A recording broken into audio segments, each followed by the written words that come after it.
Hi, I'm Dana Schwartz, and this is Rise or Die, the official companion podcast for Peacock's original series, Those About to Die.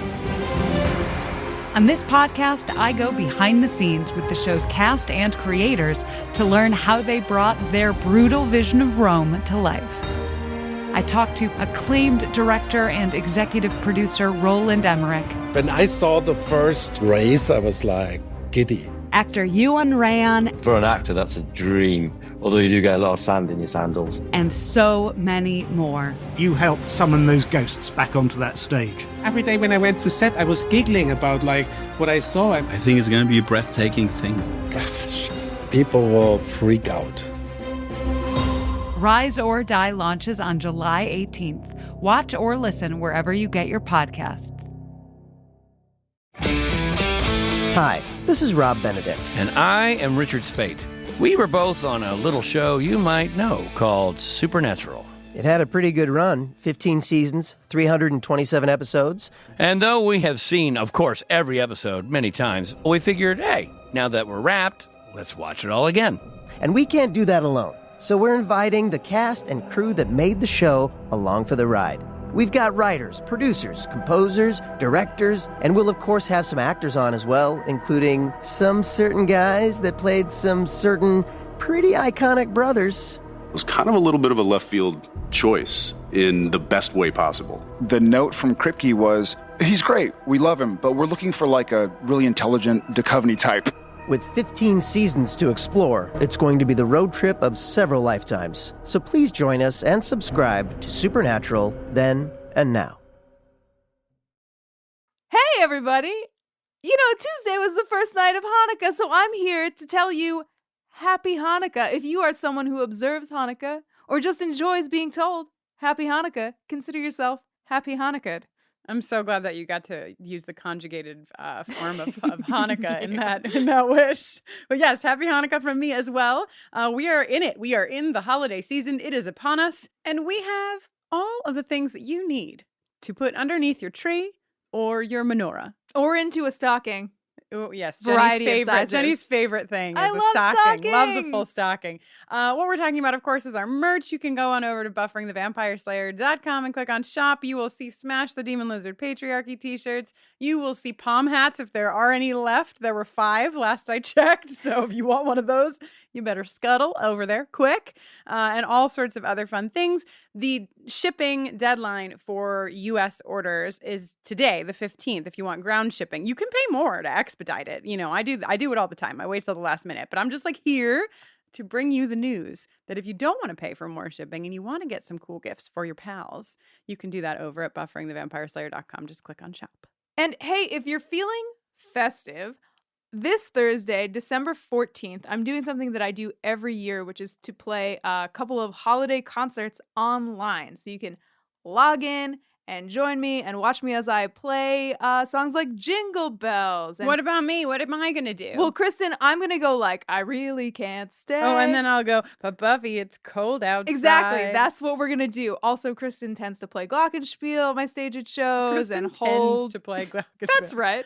And she likes to hold Sam up into the camera lens. So if you want to watch us make some Christmas music and be merry and have a good time, please consider checking out stageit.com/JennyOwenYoungs, where you can find tickets and information about these shows. They'll be at noon and 4 p.m. Pacific on December 14th. That's this very Thursday, and that's stageit, stageit.com/JennyOwenYoungs. Me.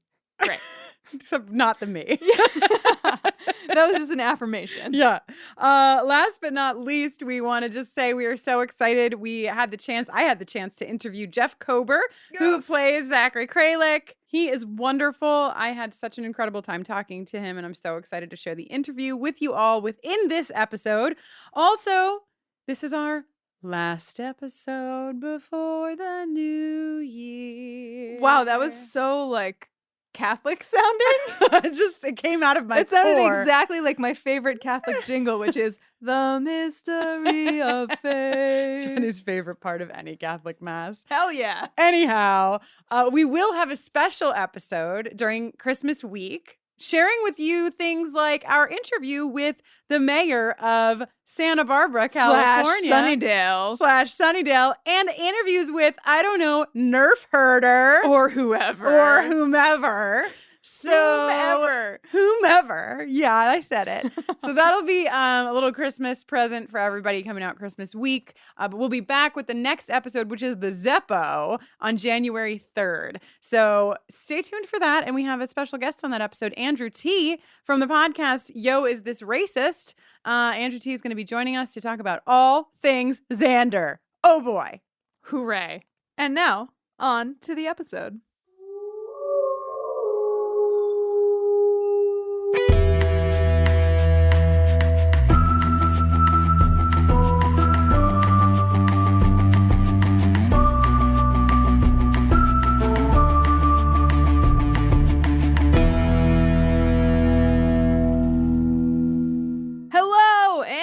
Welcome to Buffering the Vampire Slayer, a podcast where we are watching and discussing every episode of Buffy the Vampire Slayer one at a time, spoiler-free. My name is Jenny Owen Youngs. And I'm Kristen Russo, and this week we are talking about Season 3, Episode 12, Helpless. Stay tuned at the end of this podcast every week for an original song written by us recapping the Buffy episode we are discussing. Helpless was written by David Fury and directed by James A. Contner. It originally aired on January 19th, 1999. IMDb tells us that this is the one where, as her birthday approaches, Buffy loses her Slayer powers and must do battle with a vampire who is not only extremely powerful, but also quite mad.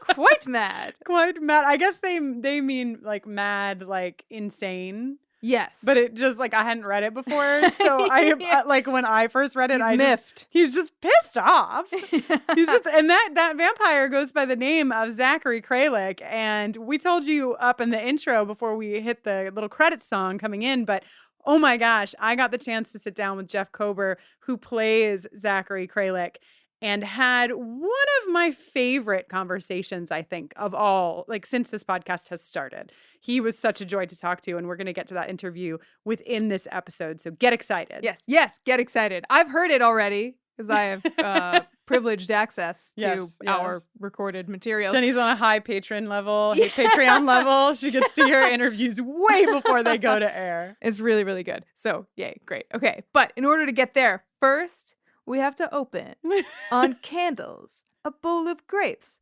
bottles of sparkling water, I believe on ice. This is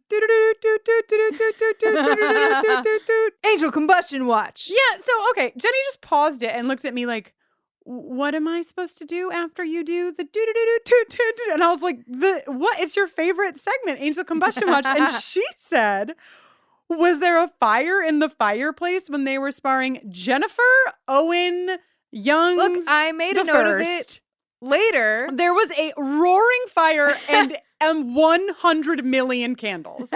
Like everything in the room except for Angel was on fire. Oh, listen, I saw the candles. I noted the candles. Yes, you got distracted by the snack plate.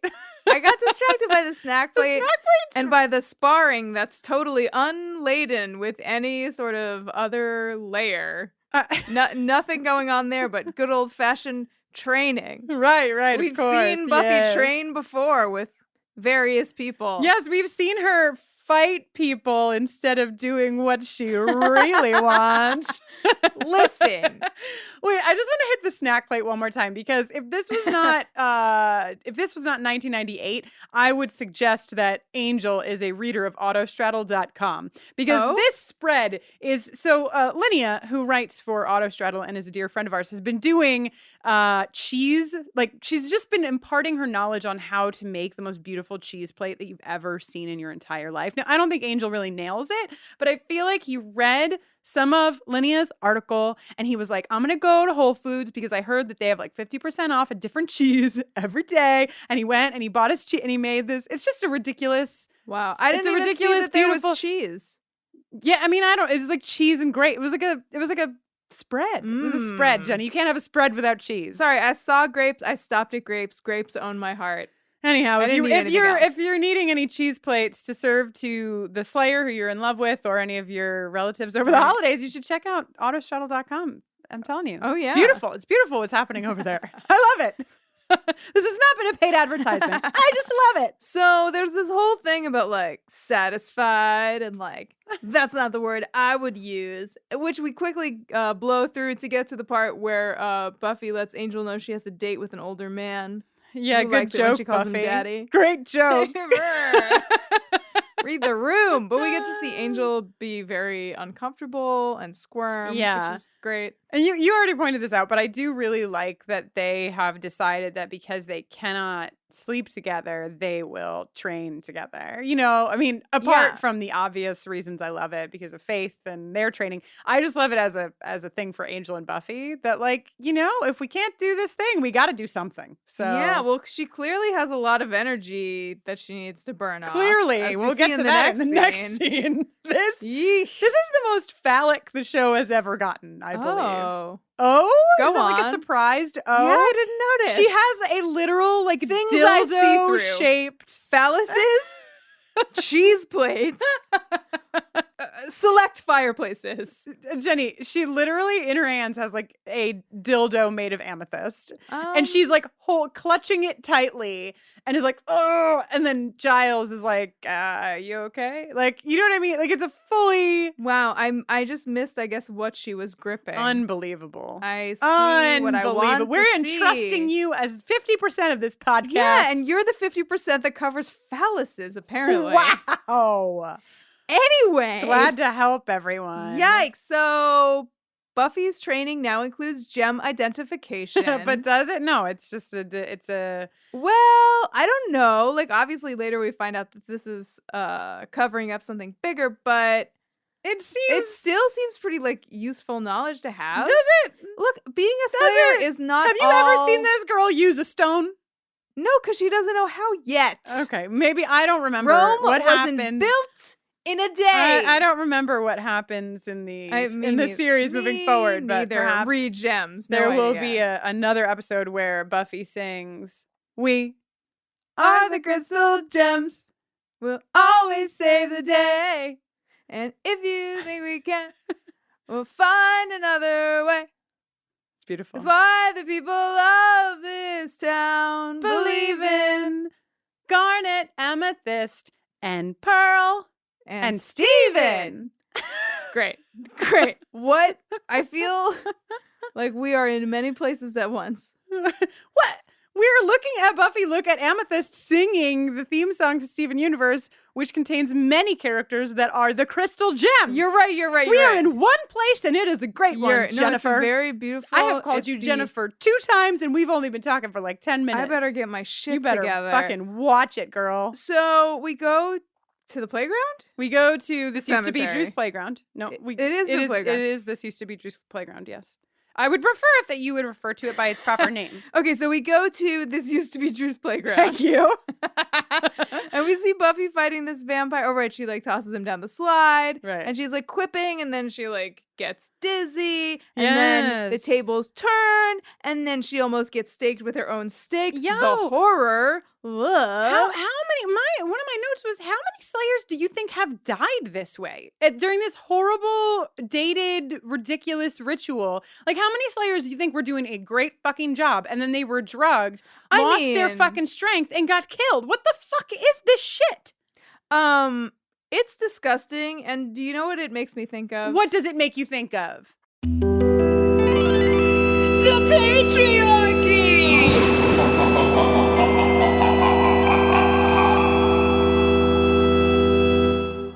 So, in this episode, we meet Quentin Travers, the head of the Watchers Council, right? And he's a man. He's an old white guy in a tweed suit, and Giles is an older white guy in a tweed suit, and we'll probably meet some more white guys in tweed suits before this show is over. I'll tell you what. And Giles makes a really good point later on in the episode, at the end, that the Watchers Council is waging a war, and Buffy, currently, and Faith, when she's in town, are fighting that war. Right. They are the foot soldiers. They are on the ground. They are the people who are putting themselves in harm's way every day. Right. In order to carry out the waging of this war on behalf of the Watchers Council. Yeah. Now, I can't imagine before watching this episode, I couldn't imagine a system in which a bunch of old white guys in tweed suits might in some way have power and control over like other people's livelihood. People who, especially women. It's a really interesting concept. I know, it's a little far-fetched. I couldn't suspend my disbelief. We paused it to discuss this and just to think about what that could. What would it be like? What would it be like if there was some sort of gender-based discrimination at play on some kind of a global scale? Yeah, that'd be pretty wild. Pretty wild. That's why we need fantasy shows to to just let us imagine what it could be. They dreamed up something called the patriarchy, and then let it run wild across their storyscape. Wow, good thing that can see. It's like Alien or something. You watch Alien and you're like, this movie is sick, but I don't have to be afraid of that alien because I'm not in space.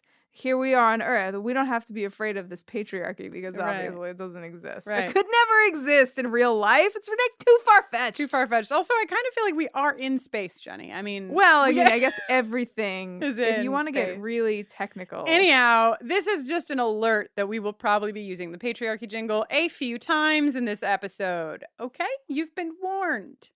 Now, we go to the credits right after this moment that Buffy has, and it comes back and she has dusted the vamp. She manages to somehow headbutt him around the stake or something, right? And then grabs the stake which is falling to dust, holds it above her own chest, and he just perfectly harpoons himself. Oh, thank God. Like a little shish kebab. The thing that I wanted to just point out in this scene is Sarah Michelle Gellar. I mean, we've been with her now for several dozen episodes. So, and we know, most of us have been with her through the whole series. We know she is really a very powerful actress. And this whole episode, I just feel like exemplifies that. Like, she has this scene, really all she does is like dust this vamp, and she sits up and she dusts herself off, but she looks different. Like, she looks different. She looks smaller, and and it's just, I don't know what she's doing, or what is making me feel these things and see these things, but looking at her, it's hard to watch her in this episode because she you're like, wait, no, this is the wrong story. This is not what we signed up for. Yeah, she's amazing. Yeah, so good job, Sarah. I know you've been waiting for us to tell you that we love you. Right. We do. We do love you. Also love this delightful little knife throwing scene. It's not going well. Knife target practice. Oh, not well at all. And it might be the injection she's being given by her watcher, but it also might be that purple sweater. I'm just going to say it. What in the hell? We don't have Kate this week, but I'm going to tell you what Kate's fashion watch would be. What in the hell? It's like a purple sweater that has a scarf sewn into it. So the sweater just keeps going and wraps around her neck. Yeah. When you just have like too many garments, don't you ever wish it could be simpler? Has this ever happened to you? Anyhow, Buffy makes this like quip. She references Cuernavaca, and I looked that up because I didn't know what it was. And in case you didn't know where it was, it is a city in Mexico, just southwest of Mexico City. I don't know why she has chosen to reference this particular city. I couldn't figure it out in my research, my very extensive research. But there you have it, a geography lesson from Buffering the Vampire Slayer. Great. She's really stressed out about the possibility of getting sick because she can't stand the thought of not getting to go to the ice show with her dad for her birthday. Going to the ice show. Have you ever been to an ice show? I must have been when I was a child. Have you? I've never been. I've never been to an ice show. I've been to a hockey game. I've also been to a hockey game. Which is a show on ice. Yeah, for sure. But I have never been to a Rockettes on ice. Do they do the Rockettes on ice? Probably not. Do they? Maybe they do. Seems like the thing that you wouldn't want to put on ice. Well, it seems like the kind of thing you would want to put on ice if they could do it. Right. Anyhow, I haven't seen on ice. Right, like Disney on Ice or Snoopy on Ice. I feel like Snoopy is on Snoopy ice. very skates. very popular ice. Mickey Mouse on ice. That's, I guess, Disney. Great talk. Really good talk. So we'll get a third host who has gone to some fucking ice shows. Be right back. So when we go to the picnic table at school, Oz and Xander have plastic cups, clear plastic cups, and they are drinking something that is mint green. Kool-Aid? Kool-Aid? I mean, I don't know. Kool-Aid. How do you even get Crystal Kool-Aid Light to school? Crystal Light. I loved Crystal Light when I was in high school. It was my fucking favorite thing in the entire world. I was Now- like, you take this powder, you put it in this water, and it tastes like delicious. Great. Now Okay, I would- so maybe now they're it tastes drinking like- Crystal Light. I don't know. I just thought it was a weird color for a beverage, and it is. really caught my eye. It is. It is weird. Also, this scene has an Oz winner of a line where Buffy's like, "Oh, the ice show. I guess it's like a girly thing." There's a lot of like girly references in this episode. Like a lot of this is a Marty Noxon episode? No. Marty Noxon is producing it, but Marty Noxon didn't write This it. was written by David Fury and directed by James A. Conner and it originally aired. Oh, okay. on Thank January you so much. I'll pay attention next time. But I just feel like so this is a girly moment. We'll have a couple other moments where they reference this like girly, do this like a girl, whatever. But Buffy's like, oh, I know that the ice show maybe is girly, and Oz, bless Oz. Great job, It's like, Oz. I don't think it's girly. Ice is cool. It's water, but it's not. Great point, Oz. Great fucking but point. Oz is also saying it's not girly, it's cool. Oh. So if we scratched like a couple. But like I see, okay, I see what you're saying. But I thought that what he was saying was like fucking ice is universal, man. It's not gendered. You know what I Sure. mean? Like Yes, take yes. that talk and bring it somewhere else because I'm Right. Oz and I believe in the equality of everyone. You know, like I didn't think he was saying like You think he's trying to say that ice is fluid? yeah. But I'm done. So Buffy, Wait. One little shout out for Willow here, because Willow's like, Please. you're turning 18. You can vote. You can be drafted. You can vote not to be drafted. Can we haven't had Willow's jingle in a long time. And bless her soul. Let's play it. Who knows the square root of 1225? Willow, who's gentle of heart and nimble with a hard drive. Willow, Willow, Willow, Willow. delightful. Thanks, Willow. So, no ice show. There's no ice show. No ice for show. Buffy. Buffy's dad flaked. I mean, she already said she wanted to stop observing her birthday, which would probably be a good idea in terms of like mortality rates. I feel like people are always dying and getting attacked on her birthday. Yeah, and like probably a place where a bunch of people have really sharp ice skates just doesn't meld well with the kind of mayhem that she usually sees on her birthday. Well, she did decapitate someone with a Yes. ice skate at one point earlier, right? And a symbol. Somebody in the order of Taraka. Yes. Yes. Cool. Great job paying attention to all of the details. But this, so here's the thing, like her dad has taken her every year, but the way that this is like narratively laid out, I feel like we're made to believe that her dad is always doing this kind of thing to her. So I just am getting mixed messages. Like you know what I mean? Like, is dad reliable or not? I think the message we're getting is that dad is changing. Dad is changing. Dad is becoming less available and less there for Buffy. I see. Maybe dad's like dating a really sexy vamp who goes by the name of Drusilla. And he's just all, I'm just writing some side stories. Spoiler alert. Buffy's dad is a chaos demon. So, right. So maybe Hank Summers is getting distracted. He's still, we imagine, living in Los Angeles, right? Mm-hmm. So, you know, and out of sight, out of mind. Not to be confused with out of mind, out of sight. Right. But so also, I think that this episode is really bringing to light, like, Buffy's turning 18. Like, it could be also a nod to, you know, him feeling like my daughter's grown up and like she doesn't want to do this kid stuff anymore. And this weird place that you find yourself in when you are like 17, 18, where like, are you a kid or are you an adult? And like adults are like treating you half the time like you're an adult and half the time like you're a kid. Right. And it's really disorienting and what have you. So maybe it's a nod to that. Before we leave this scene, Joyce looks great in an apron. Ha! Meanwhile, at the Sunnydale Arms, which we've never seen before. The Sunnydale Arms? That's the name of the defunct boarding house. Oh my God. I didn't know. I just called it Kralik's Mansion the whole time. Support for today's episode comes from OneSkin. And if you have sensitive skin, you're going to want to hear about their scientifically proven topical supplements. Free from over 1,500 chemicals and preservatives that can make skin red, irritated, or itchy, their products are safe for sensitive skin. It's just one of the reasons they've earned the skin-safe seal of approval. They've also earned the Jenny Owen Youngs and Kristen Russo seal of approval, if I do say so myself, Jenny. I couldn't agree more. I've been using OneSkin for a few months, and after a few weeks, I remember it like it was yesterday. I texted Kristen and I was like, maybe she's born with it. I looked in the mirror that morning and was like, oh, things are happening, and I am happy. I have used a million billion skin products, and I did not think that I was going to switch off of the skin like lotion, the moisturizer that I used, and the under eye cream that I use, because I have used them for a little while and I really like them. And I've switched completely, which is a pretty big deal. OneSkin is the world's first skin longevity company. By focusing on the cellular aspects of aging, OneSkin keeps your skin looking and acting younger for longer. Get started today with 15% off using code BUFFERING at oneskin.co. That's 15% off at oneskin.co with code BUFFERING. After you purchase, they'll ask you where you heard about them, and if you can, please tell them that we sent you. As a podcast network, our focus is bringing you shows you love to listen to.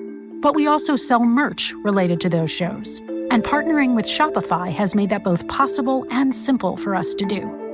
Shopify is the global commerce platform that helps you sell at every stage of your business. Whether you're selling scented soap or offering outdoor adventures, Shopify helps you sell everywhere because they've got you covered, from their all-in-one e-commerce platform to their in-person POS system. What's so fantastic about Shopify is how, no matter how big you want to grow, they provide everything you need to get control of your business so you can take it to the next level. Businesses that grow, grow with Shopify. Sign up for a $1 per month trial period at shopify.com/realm. That's all lowercase.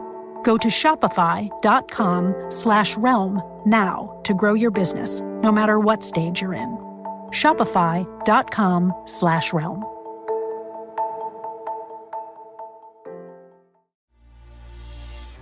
Hello, I'm Simon Jack. And I'm Zing Sing. And together we host Good Bad Billionaire, the podcast exploring the minds, the motives, and the money of some of the world's richest individuals. Every episode, we pick a billionaire and we find out how they made their money. And then we judge them. Are they good, bad, or just another billionaire? Good Bad Billionaire from the BBC World Service. Listen now wherever you get your BBC podcasts.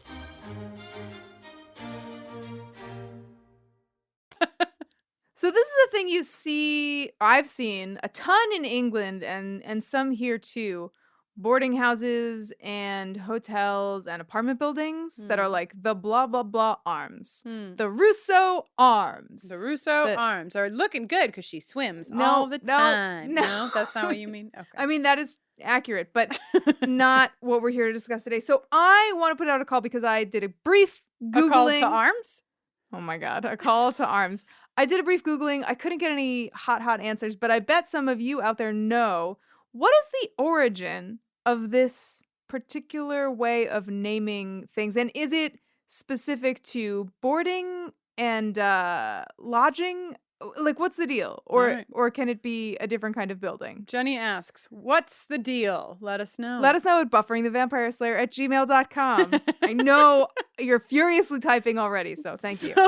So, okay, at the Kralik Mansion, we meet these brothers, right? That are working. Are they brothers? I mean, I don't know, but brothers in arms. Oh my God. So I think they're brothers just because they remind me so much of the brothers from the Goonies. You know, like the Goonies, there's like Throw Mama from the Train as like the mom. Those brothers, sure. And she's got the two Italian kids, the two Italian boys, and like one's always like slapping the other one upside the head, and you know what I mean? Yeah. They're just full of hijinks, and nobody can keep things right together. This is like the British version of that. Yes, exactly. I just called that to mind. And there was a moment, then there's a moment later when we hear Kralik screaming that like totally also reminded me of the Goonies when you hear Sloth screaming in the other room, and they're like, you go take care of your brother. You know what I mean? Right. Yeah. So I don't know. I don't know if that was at all in the minds On of purpose. the writers, but it reminded me of it in this scene. And then later I was like, holy shit. So also, if you are listening to this and you have not seen the motherfucking Goonies, come on now. Go watch it. Gotta see the Goonies. Gotta see the Goonies. So back in the library, Buffy is dropping these like major hints. She's doing everything except coming straight out and saying, Giles, work dad, please take me to the ice show.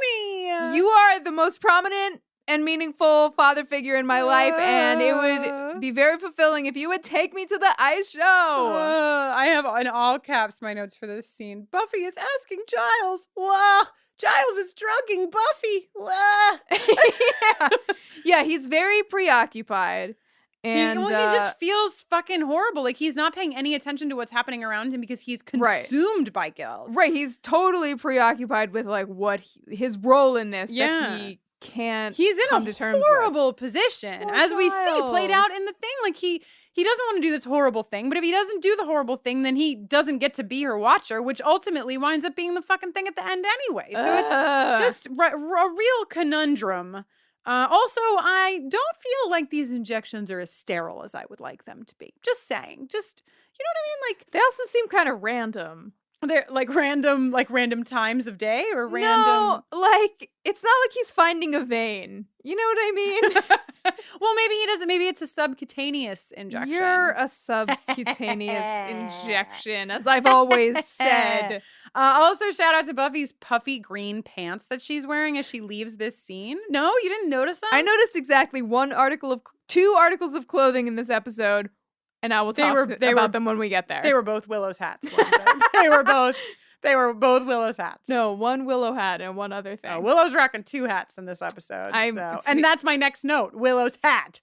Because she's wearing What does it look like? It's big and winter, and it has a big palm on the top Great. of it. It's a quintessential Willow hat. You know, if you Google, I didn't do this, but I'm just going to go out on a limb. If you Google Willow hat, I bet you it's like the 6th one down. Okay, I asked Jenny to pause the recording because I wanted to look it up. You can't just Google Willow hats. Willow does come up, but it's only the big purple hat. And the Grimace hat? And then there's like a bunch of other people named Willow or like hats that are maybe called the Willow. I don't know what's going on there. But if you Google Willow hats Buffy, you got number 1, there's the purple hat. We've already seen that hat.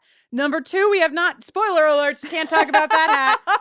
Number 3, the winter hat, the palm on top. And Jenny, number 5 is your hat. Is my hat from the end of the scene. Great. So a major hat episode for Willow. The 2 out of the top 6.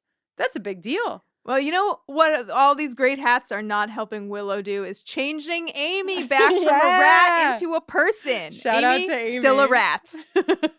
Then we see Cordelia getting into this situation with this asshole who... This guy sucks. Right? Buffy refers to him as No Neck, which reminded me of 11, a mouth breather. A no neck. I don't know, it just had a similar tone to it. Yes. And this guy is threatening Cordelia, and true to Cordelia's form, before dealing with the imminent threat to her safety, she has to let him know, posse? Passe. Nicely done. Then Buffy, of course, steps in and can't do anything because this fucked up situation is happening. She gets tossed like a bag of potato chips. Just right off. You're always tossing bags of potato chips across I toss them across the room courtyard so that I can't eat any of them. Is why I toss potato chips. Anyhow, and then Cordelia, beautiful Cordelia, just pounding on this guy. So good. Yeah, so great. But also this guy, what the fuck? Oh, the what the worst. What the fuck? That guy's gonna get his. Yeah, he will. Okay, so the next little moment is one of these girl moments that I was talking about earlier, right? Buffy comes in and she's like, Giles, you don't understand what's happening. Like, I'm throwing knives, and he says, a girl? Which is, it seems out of character for Giles. I mean, I know, like, whatever, and I don't know if he's trying to be like tongue in cheek or what, but Buffy comes back and says like I'm not the Slayer. Like, I feel like it's just this like tense moment between them. Did you? Yeah. Oh, yeah. I didn't feel like it was weird that he said like a girl. I don't know why. It's totally not like his vibe, but like given what's going on and how much he knows about it. Like Right. it feels like maybe he's just trying to be like casual and Right. like downplay it. Right. You know? And so he's like, what do people do in this situation? They make the entire collection of women feel horrible by saying a thing. Like, yes, that's perfect.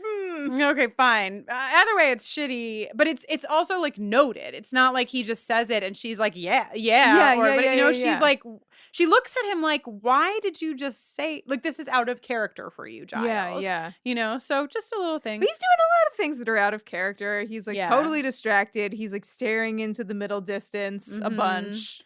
So then we go back to the Sunnydale Arms and we see Quentin Travers and Rupert Giles having a conversation in which it is made clear that Giles has serious reservations and thinks that this is archaic and barbaric and totally unnecessary.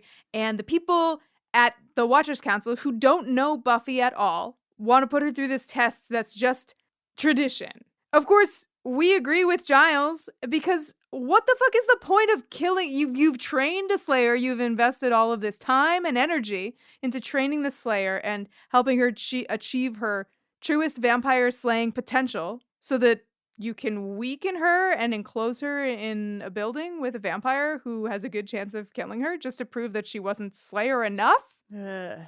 Okay, well, at least we cut away from this horrible display of patriarchal bullshit and move into the screaming den where Kralik is in a straitjacket being fed pills.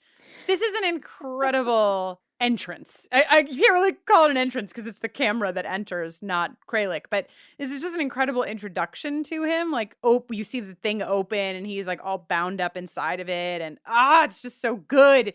And Jeff Kober, who plays Kralik, is unbelievable. I mean, to date in the series, one of my favorite like villains, like evil characters. And it's in huge part because of the way that he portrays this character. So as we talked about at the beginning, I got a chance to sit down with Jeff. He came over and he just spent some time with me. It was so nice. It was such a joy to talk with him. And we're going to share with you part of the interview here within the episode. You may have guessed it's the part about Kralik. But I also sat and I talked with him after we talked about Kralik about another role that he plays on the series later on. That's, of course, has some spoilers in it. But if you are a patron of ours, you will get the extended interview if you want to listen to it. If it's, if you've seen the series and you know what's what, you can listen to that now. If you're just watching the series for the first time, or if you're not a patron, don't worry. The majority of that interview will be up when Jeff Kober comes back to the show. We'll put it in an episode for everybody to hear. Anyhow, blah, blah, blah. Kristen, get to the interview.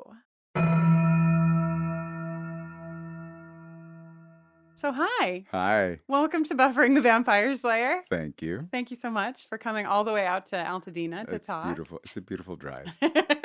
So we like to start at the very beginning and are wondering how we're talking about Kralik now. And so I'm wondering how you came to the show. I mean, you had been working for many years as an actor before this. I came to the show the same way I come to most shows, although not the next time I came to Buffy. But for this one, I read for the role, and they thought, who better to play a crazy vampire?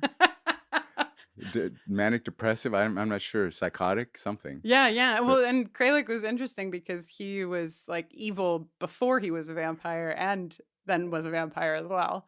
I prefer misunderstood. Yes, of course. I'm so sorry. I didn't mean to offend Kralik. I really shouldn't offend Kralik. So you read for the role? Yeah, I just read for the role, and they liked what I did, and that was that. I've been evil before. So this wasn't new to you. This wasn't your first. It was a different sort of evil, a different flavor. Right, right. Actually, one of our listeners, Dakota, wrote in. This is relevant to what you just said. Which of your characters that you've played over time would you least like to fight? Well, probably I did a movie called Out of Bounds with Anthony Michael Hall years ago. Actually, my first like lead in a film, and that guy Gaddis was his name, Roy Gaddis, and he was like the Terminator, except not strong, just committed to staying alive and hurting as many people as he could. Oh yeah, sounds not pleasant. Yeah, not fun. Yeah. All right, so he's the top of the list. Yeah, I would say him. Yeah. So tell us about how you came into Kralik, right? You have the role now and you're on set or you're preparing for the role. How did you prepare, and like how much of you did you, not how much of you, but like how much did you put into the role and create? Well, with any role, what you have to do is you have to find out how you would be as this kind of a character. And so my work is almost all interior, which is like how I align with somebody else, and then make that me is, what does this person need? And if I were in this situation, what do I need from another person? And it's that's what really triggers our humanness, or in this case, our vampire-ness. Right. Is the wants and needs of that character, along with the fears of that character, and which then leads you to a through line that you can follow, and that where things make sense. Why am I talking to you right now? There's something living in me that brought me here to talk to you. There's something, you have an intention with me. You want me to be a certain way so that I will I be interesting, fascinating, entertaining, open. Right. That's all feeding into my experience, and that's what acting is about to me. Instead of presenting some finished product, it's like, how do I get into the process of being this? Do you remember what some of what your wants and needs were as Kralik? Well, someone like Kralik, it's about power.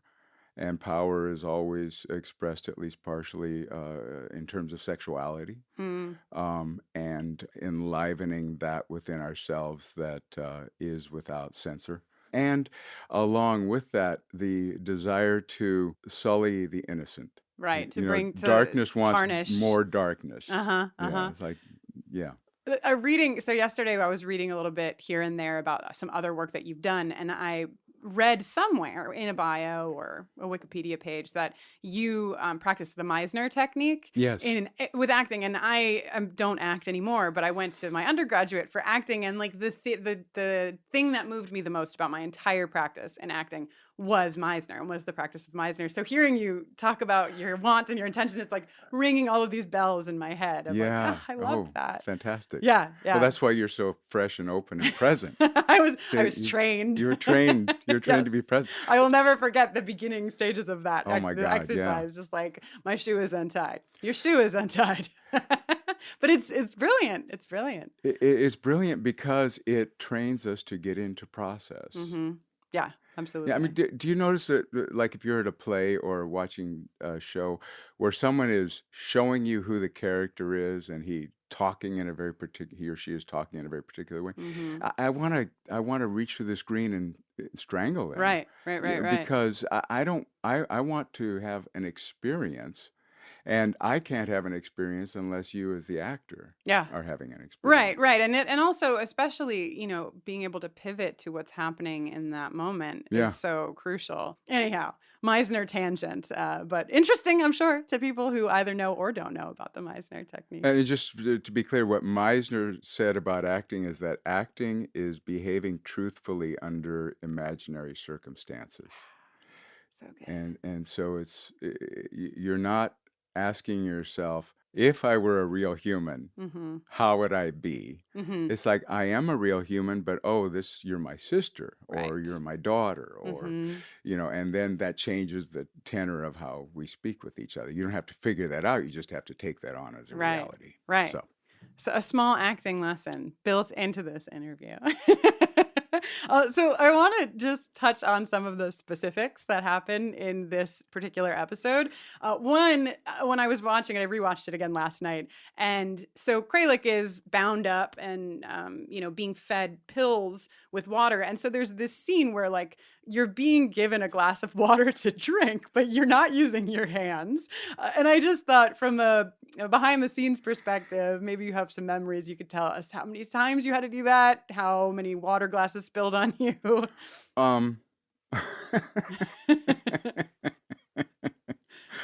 Well, so let's be clear. This I apologize in advance to the writer. The conceit of this vampire having to take medication and taking it willingly, Right. and having to drink water just so that Buffy could find a way to take me out without her powers. Right. It strained my credulity Yes. and my ability to embrace certain imaginary. And at that point, you just have to do it. And like any uncomfortable thing you do in television or the movies, you do it several times from several different angles. And you know, we're double digits. Let's go with double digits. And water being spilled all the time, and prosthetics having to be fixed when water Yes, did eventually. what water does to them. And I'm sure. Well, that was like a real question, and maybe you know the answer to this, and maybe I should have gleaned the answer from watching the episode. But I was never clear on why Kralik was taking the pills. no, nor was I. No one was. No, it wasn't. It was just, I mean, what I had to just imagine for myself is that his insanity was such that he lost touch with reality if it took him. Right. And he was interested in staying in reality. Right. That makes sense. Yeah. That's good. We should all just lay that onto it so we have some, because it's like, yeah, that adds up. But we were like, why? What is the purpose of it? What happens if he doesn't take the pills? Yeah, well, and he just becomes a babbling fool, I would imagine. Yeah. So you mentioned makeup being an issue. Mm. You are the first person on the series that we've interviewed who has been in vamp face. Oh.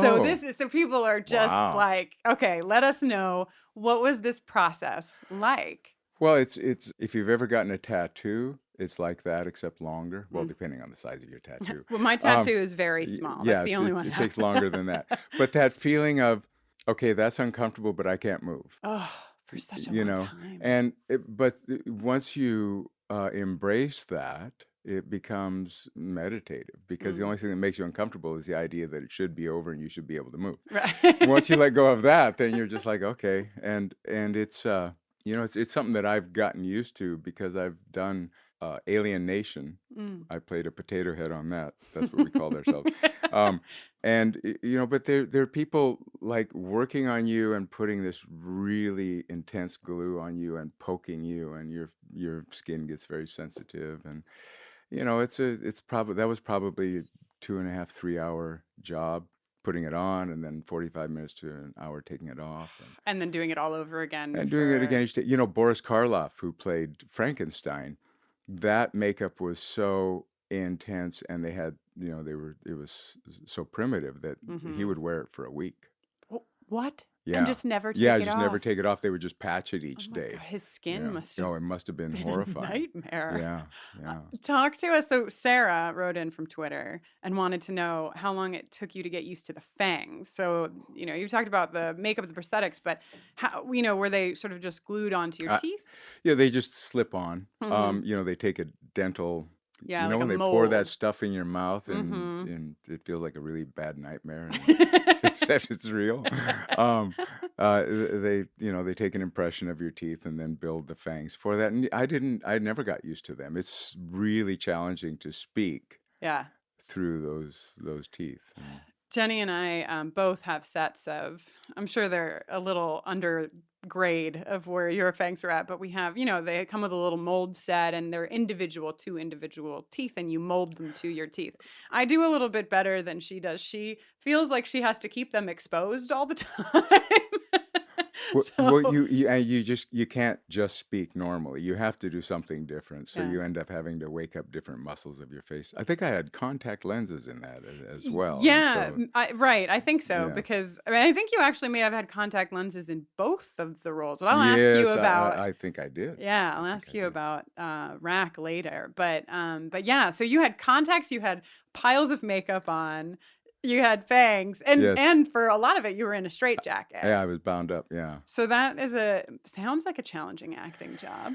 It's a challenging human job because you're constricted, but acting-wise, all of that can excite the character in you and can trigger things in you, because it's like if you're frustrated by that, it becomes the frustration of the character. It's not the frustration of the actor. Once you're on set, my teacher, my Meisner teacher, told me, he said, there are once you're there are no longer actor thoughts. There are only character thoughts. So if I think this is really uncomfortable, that's the character feeling really uncomfortable, and I don't have to change that or fix that. I just express with that as Right. So what's going on. Kralik could have maybe been a little less angry if not for the If they just given him a little more space. Just a little space.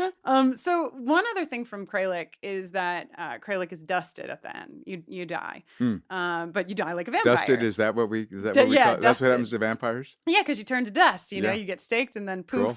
you're gone. Convenient for Buffy and the Scoobies because there's no cleanup, and convenient for the people making the series because they don't have to deal with the logistics of all of the dead vampire bodies everywhere.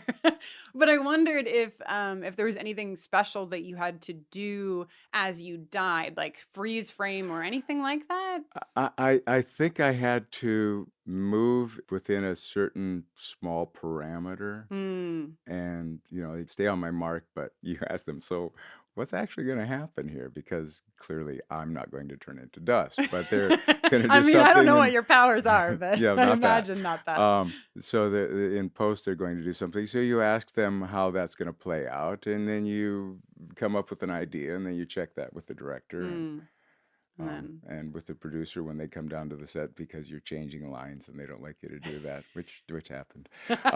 So but did you change a line that got kept? I changed a line, and pretty soon Mr. Whedon was over there with his arms crossed, and I went and had a conversation with him, and he said, "Oh, okay, yeah." He didn't like it, but But you made sense. Yeah, I made sense. I like this is what would, and it wasn't like my character would never say something like that. It's like, I think what you're trying to say here is this, and this doesn't quite do it, but this does. Right. And Do you remember what that line no, was? not a clue. We'll have to. If Well, I watched the episode, I might be able to pick it out. But now that we talked about it on the podcast, somebody will go and they'll find the script and they'll say it was this line. So don't worry, we have our research team. I hope I didn't make up that memory. No. Because that would, something I didn't ask you up at the beginning is you auditioned for the series. Had you watched the series before auditioning, or did you watch it in preparation? no.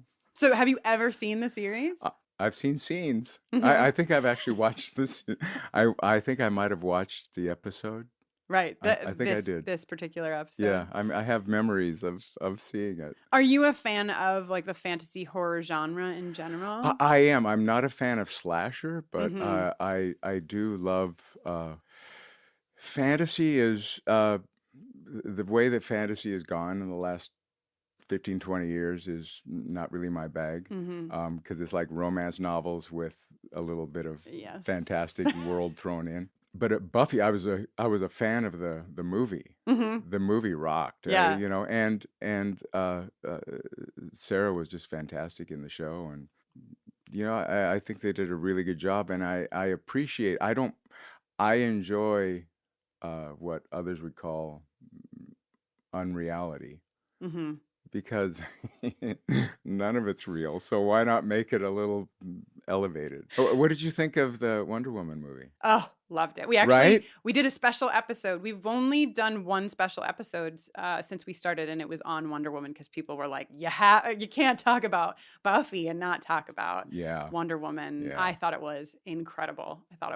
Speaking of like action, I mean, you were talking about fantasy and horror, but like things that are fantastical being like romance novels that have just a bit of something else in them. This was like the antithesis of that. Just completely, yeah. It was like a touch of romance and mostly a lot of kicking ass. A lot of kicking ass and based in real world structure. Yes, yes. It's really well done.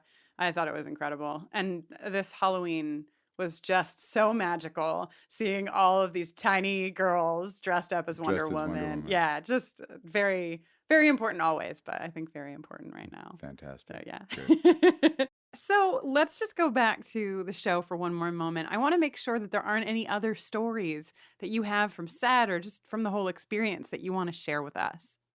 All I can say is it was a lovely experience, Sarah couldn't have been more delightful, and everyone working on it they were enjoying themselves. Mm-hmm. You know, they were happy to be employed, and it was really starting to, it was being a hit. Yeah. So Yeah, season 3, right. And yeah. when we talk about season 6, I want to talk about like that difference too. But right, season 3 is such a different experience, I'm sure, than people had filming in season 1 or 2, because really things were rocking and rolling by the time we got around to season 3. So before we wrap up this piece of the interview, I would love to hear about what you're doing now. I read some things about meditation. We talked upstairs about what you're doing now, but I would love to hear any manner of. Well, I've been teaching meditation for the last probably 10 and a half years. Gone to India many times. What allows me to play and allowed me to play so many evil characters is just, the awareness of and at the mercy of darkness within oneself.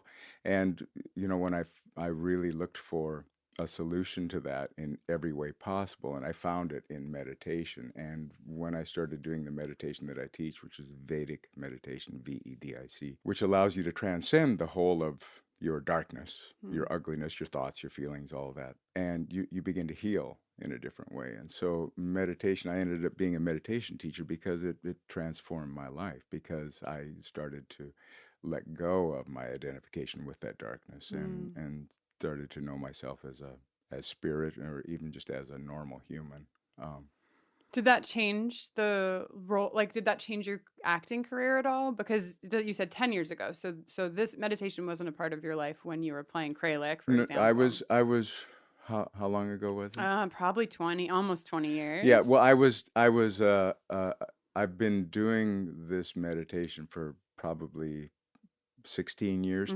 So I was trying to meditate at that time. I'd already been to India. Oh, wow. I'd already sought out some kind of an answer. It changed the way I work entirely, because I used to have to dig down to get to those hidden places and then bring them up, and then have to deal with, the blowback from that. Yeah. And once you let go of your identification with or identification against aspects of yourself, then you're able to just have them and let them go, because they're not you. None of this is you. So it makes things much simpler. I think there's something so spectacular about us having a conversation around Kralik and it like culminating here, like everyone at home listening, having just seen you play this murderous, right, dark, and then hearing you talk about your actual life and like some of what went into that and what goes into your career in general. Well, I'll just give you an example of the way it works. That was the time when I was really fascinated by it. Was just shortly after I learned this meditation, I did a role on Law and Order SVU. And I played a cult leader who was responsible for the death of some 24 kids, and I had a 12-and-a-half-year-old wife who was going to give birth to the Antichrist. Oh, my. Just an evil human. Not unlike some that I know in the world today. But he was a cult leader, and I played him as a man of God who really believed what he was doing and really believed in the power of, divine love through him as he saw it.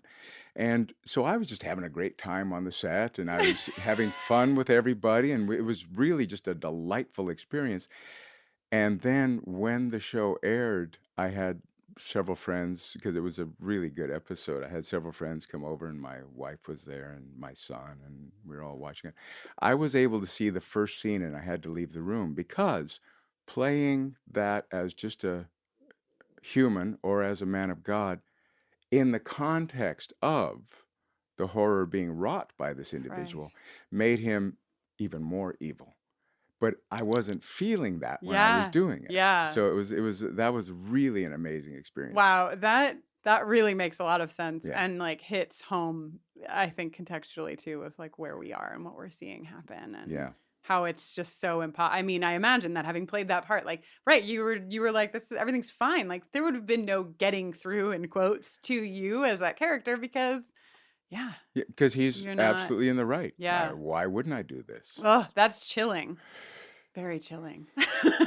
I knew you would scare us a little bit at some point. Maybe not in the way you thought, but yes.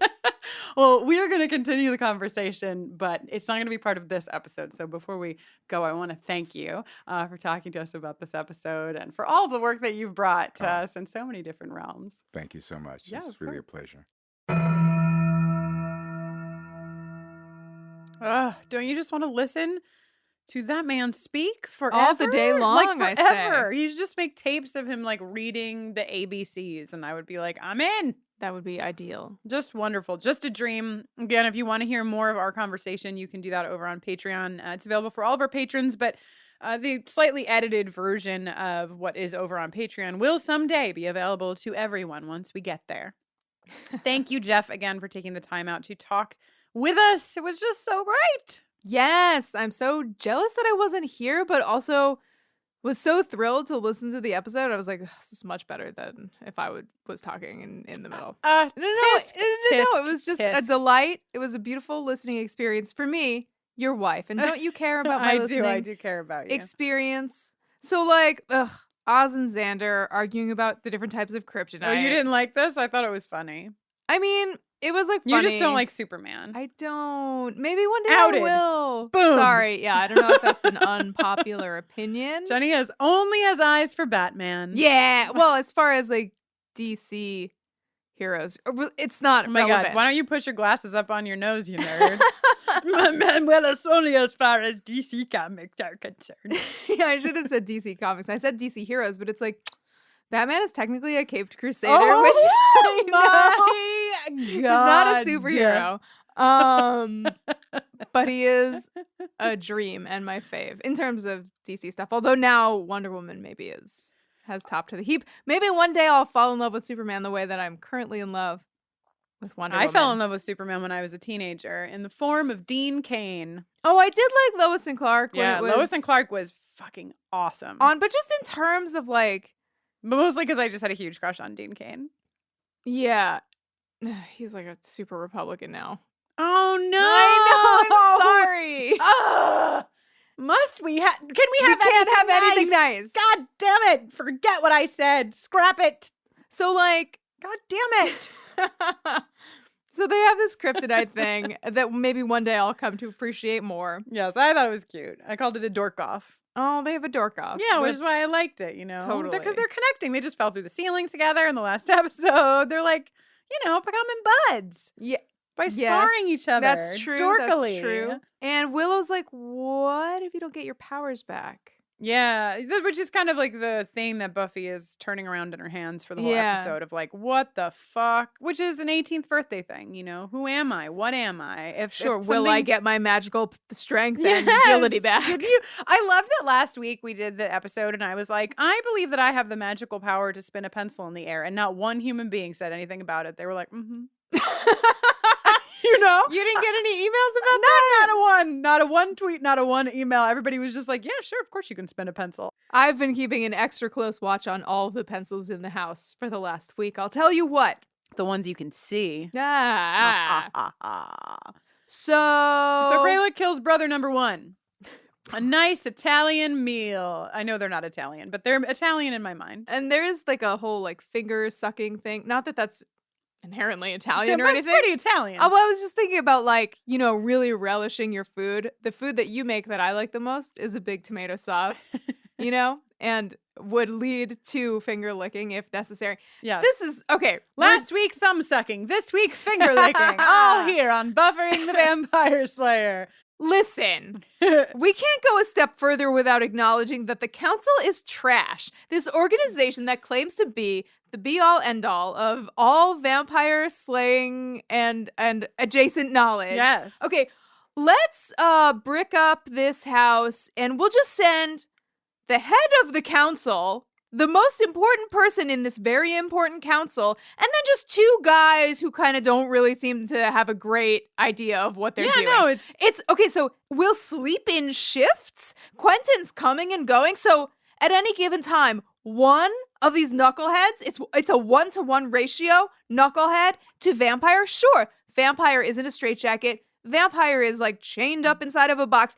When has that ever ended well? Right? The council? Also, What the fuck? I'm just gonna say, you know what? Why'd they pick Kralik? I mean, I love Kralik. I'm glad I get to see Kralik. But like, if you're gonna pick a vampire to be the vampire, wouldn't you pick a vampire who doesn't need pills to stay Well, alive? maybe they needed to have him need pills in order for there to be contain like him? No, in order for there to be a way for Buffy to defeat him. Well, yeah, I mean, we talked about that in the interview that Jeff was like, not to like whatever to the writer, but like it definitely was a plot device, but just right. Okay, so that's what you're saying. It's a plot device, but come on. This fucking ramshackle operation. A spoon on a stick and a cup on a stick. You can't invest your council dollars into something that won't end up getting your henchman killed by the vampire you're supposed to be containing and doing a shit job of. I want to say that I've been like 80% listening to what you've been saying. Sure. Because the other 20%. That's a pretty high percent for us. Whatever. The other 20% of me stopped the moment you said the council is trash and have only been envisioning different t-shirt designs. So I'm like, great. The council is trash is the best t-shirt slogan you've ever thought of in your life. Wow. So coming to a theater near you in as many months as it takes us to make that idea real. Right? Come on. The council is trash. It's perfect. It's so timely. It's great. Okay. You know what some people do with trash? Use it as wrapping paper? That was a variation on my segment. I was going to say they burn it. Oh. But not in their fireplace. Like Angel is burning multiple logs. A roaring blaze. A roaring blaze. A book wrapped in a cloth napkin. Okay, so here's the deal. This book is called Sonnets from the Portuguese, right? We looked it up. We read about it. It's pretty fucking cool, actually. But I just want to start. Good gift, Angel. Good gift. And great on the writers. Like, just really great placement. It's just like, it's the book. Okay, here's the deal. The book, first of all, was published, I guess, around 1850. And we know Angel was probably about 100. So this is interesting because I've been thinking a lot about Angel since the whole amends thing and people being like, but Angel, but like he isn't mature because he was turned at 26 and like the demon is not the man is not the demon, but there are some places where like those two cross over. It's very tricky. Right. And so when things like this come up, it's like, okay, well, Angel was 26 when he was turned. So this was 100 years later that this book even came out. Uh-huh. So he's a vamp. He's Angelus, and did he have an appreciation for this book as Angelus? And if not, it's, you know what I mean? Well, it's apparently the greatest collection of English language sonnets since Shakespeare. So he probably came to know it when he regained his soul, if he was not a vampiric appreciator of poetry. Wow. So we'll never know the answer to that question, or at least I don't think we will. But this book is pretty cool. So it's called Sonnets from the Portuguese, and it's a collection of love sonnets, 44 love sonnets written by Elizabeth Barrett Browning. I don't know if you know what that means, but it means a lady wrote these poems, and it was in 1850, and they were a huge deal not only now, but then, which I think is really fucking cool. Hell yeah. This is women are not good at stuff, So when there's a woman that's good at stuff, it's just...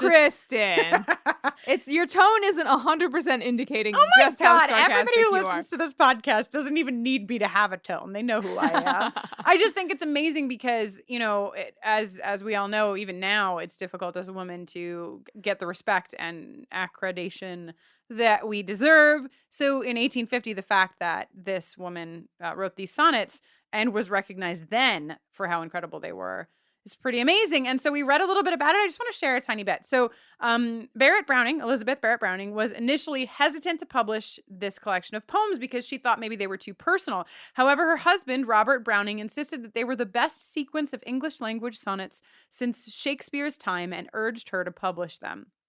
So to offer them some privacy, she decided to publish them as if they were translations of foreign sonnets. So just super, like, it's just super cool. It's just a super cool backstory. Love a concept. And the most famous poems from the collection are numbers 33 and 43. Number 43 begins, you may recognize the line, "How do I love thee? Let me count the ways." So it's from this book of Perhaps you've heard that line before. Perhaps you've heard that line before. So it's just like, I don't know about his fucking wrapping paper.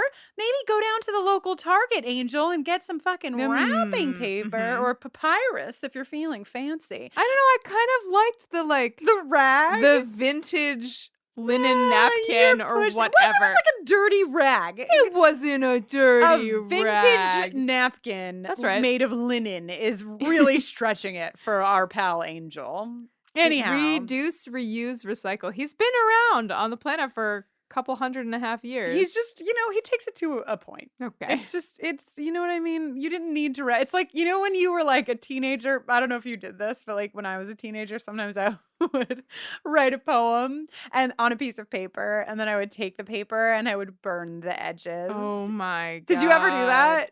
Tell the truth. I don't think I burned the edges. I think I did a thing where I like dunked it in the whole paper in coffee. Right. Of Okay. course. What is wrong with everything? But that's what I'm saying. Like, and that's Angel, He's like, needs to be authentic and real. Let me wipe this rag in the dirt and then wrap it around this book of poems from 1850. I don't know. Anyway. So Buffy is appreciative of the book of poetry, but she's distracted by the larger question that's haunting her for the duration of this episode, which is, what if I lose my powers? What if I'm not the Slayer anymore? And Angel is like, I love you and I'll always love you, even if you're not the Slayer. And Buffy's like, but before I was the Slayer, I was this like vapid, superficial, non-person. And she says that she made somebody whose name rhymes with Spordelia. Spordelia.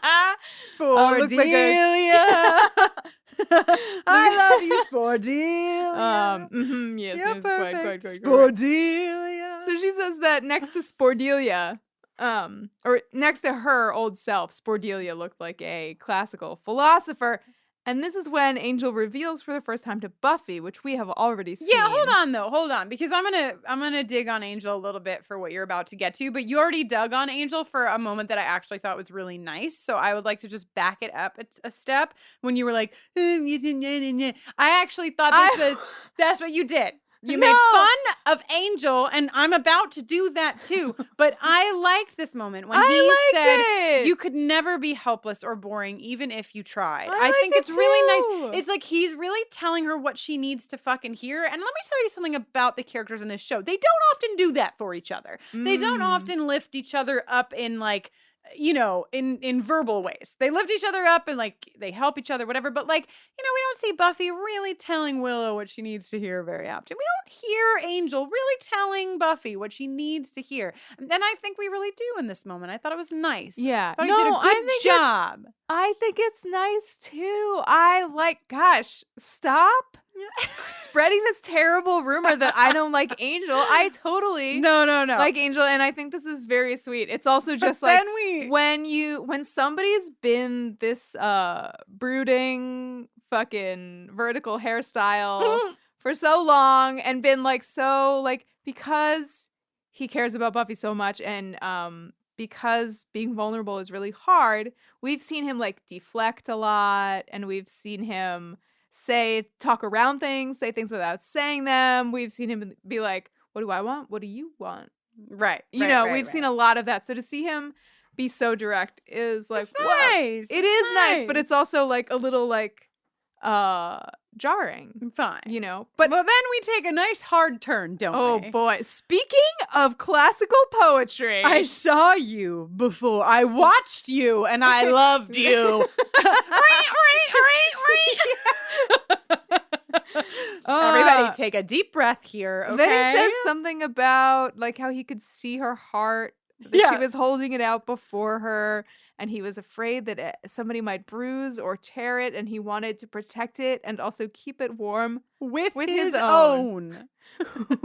Which is either, as they note immediately, a beautiful poem or like a taken literally terrifying horror movie. Right.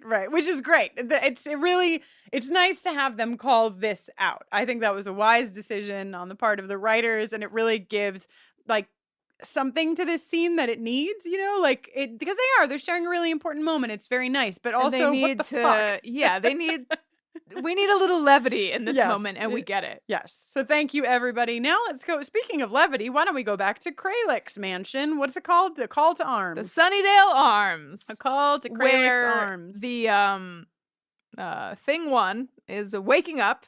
Yes, brother number one. Brother number one is what I called him. And he has been turned. He is a vampire now.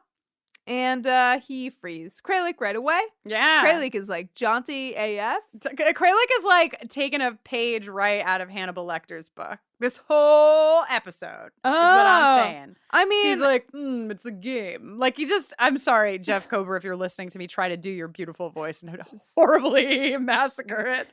But he just is like wonderfully like, it's a game and like we're playing by different rules and we'll discuss it over dinner, Oh yeah, the Give over me the dinner thing is fucking very Lecter. Lima beans. What is fava it? Fava beans. Which I think lima beans are fava beans, aren't they? Oh my God. It doesn't matter. Here we go. Superman, Batman, fava beans, lima beans. My wife, ladies and gentlemen, and other people of all genders. So Giles decides to swing by the Sunnydale Arms again. Yes. Great scoring in this scene, I thought. I don't know if you noticed it, but it was just like real horror, like strings and just like good shit happening. I was too busy noticing the blood-covered banister. I know that like especially because of the way that it's scored, like it's supposed to be like a horror scene, but it is a little out of touch with like Giles and what Giles has seen in his life. Like this is what they do every day. I mean, I know it's not this specific thing and like this vampire is powerful and this vampire blah blah blah blah blah, but when he gets the blood on his hands, he's like panicking. Now then he opens the door, and so the only justification I had was that what they did to brother number 2 must have been pretty terrible. Must have been like what they did to Drew Barrymore in Scream. Like it had to be like that level. It had to be pretty bad. Horrifying. Also, like that's brother number 1 from work. From the Watchers Council. From work. The only other coworker of Giles's that we've seen die, right, is Jenny Calendar. May she rest in peace. That's true. I didn't really think about them as, but like work. You know what I mean? Yeah, I feel like it's a real that could have been me, and also that is very horrific. Like those two things combined. Okay, red coat alert. Red coat alert. Yeah. Red so coat this alert.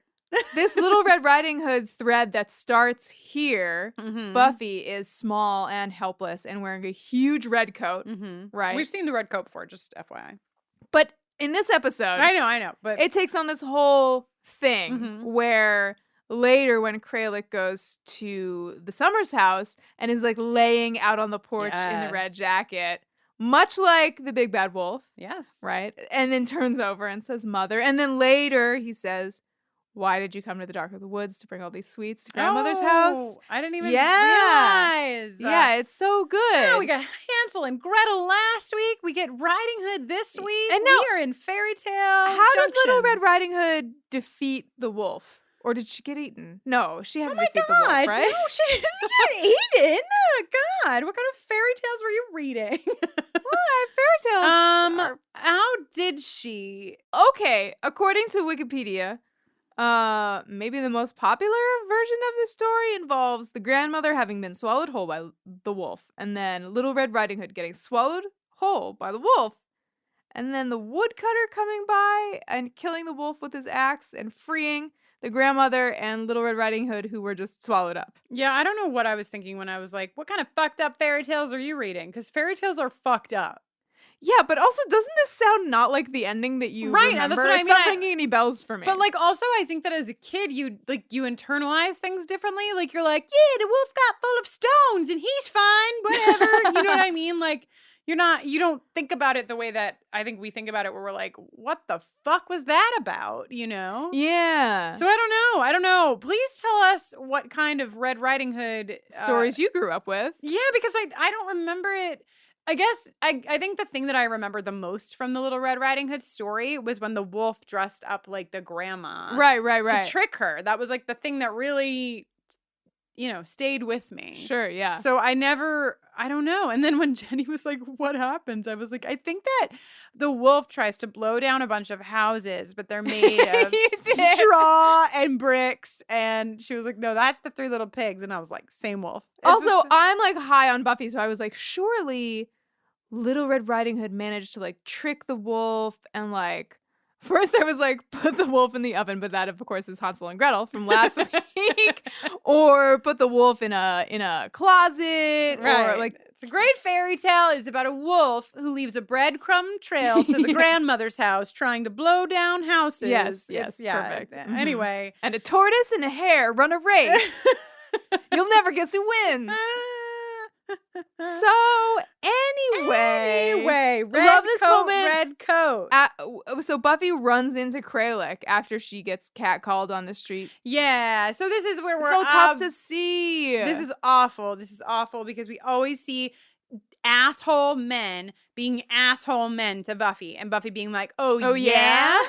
Fuck off. I'm going to snap your arm. I'm going to flip you over. I'm going to fucking do whatever the fuck I want because you suck. I'm going to bend your gun in half. Like, I'm going to just fuck you up." But I think it's like really important to see this too, because we see Buffy be strong and totally badass all the time. And it's easy in this exciting vampire slayer-y world to forget how the real world is and how some of us feel like we have to make ourselves small and as invisible as possible in situations like this, and how unsafe we can feel doing everyday activities like walking home. Yes, 100%. And Buffy does not have her superpowers in this moment, and so I identified with this moment very much, and I think many of us do. I think that's a culturally relevant conversation happening at the moment about how many of us have been in situations like this or worse. Oh my god. Yeah, it's like the recent SNL skit that's just a song about what's going on right now. Shared that with us actually, which is called, I think, Welcome to Hell. Yeah. And the bridge is like, House of Cards is ruined, and that really sucks. But here's a list of stuff that's ruined for us. And it's like walking, Uber, ponytails, hotels. Just like, I laugh to not cry. You know what I mean? Yeah. But it is important. And I think there's one more thing to draw out here, because it's not just like Buffy has superpowers and now this is reality. I think that reality is what we see in Buffy, where we have power in some instances to fight back, and in some instances we are made to feel like the only defense we have is to be small, and that we don't have a defense, and that we are defenseless and scared and afraid. So I think that exists simultaneously in all of us, and that we have experiences that are on both sides of that line. Anyhow, this is a bullshit thing, and we have to play the patriarchy jingle for it. The patriarchy!